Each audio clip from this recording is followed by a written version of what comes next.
if you really analyze things, you can look at their percentage in the population.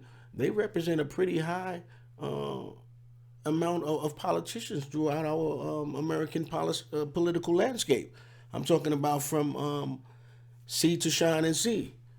And so when you think about that and think about, how we get in these different kinds of wars, but then you got to think, what percentage of the military do they make up?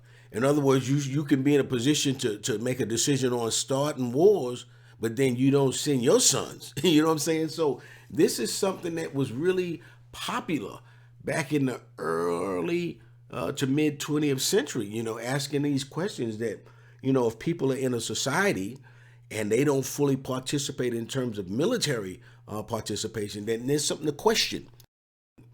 You could look at a financial contract, for instance, and you think it would go as the average layperson would think, and it says, wait a minute, man, these people are taking too much money or this or that.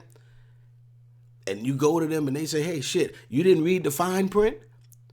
And there's some shit in the contract that the naked eye couldn't even read real down on the bottom and shit. There's certain people that do those kinds of things that give people, these type of ideas about certain kinds of people, and it is what it is.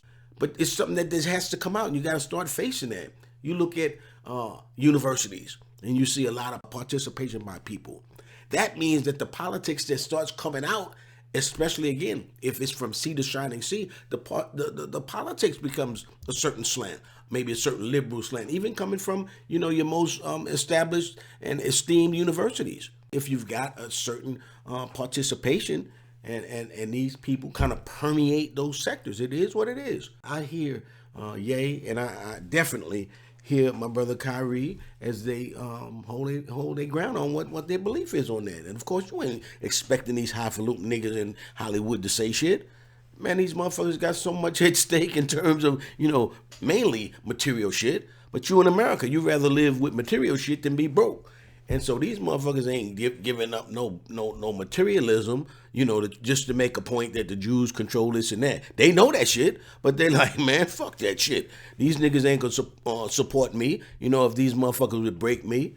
And I ain't got the money like Kanye started out with. So by the time they put it to me, shit, I'll be broke back in niggerdom. Shit, not me.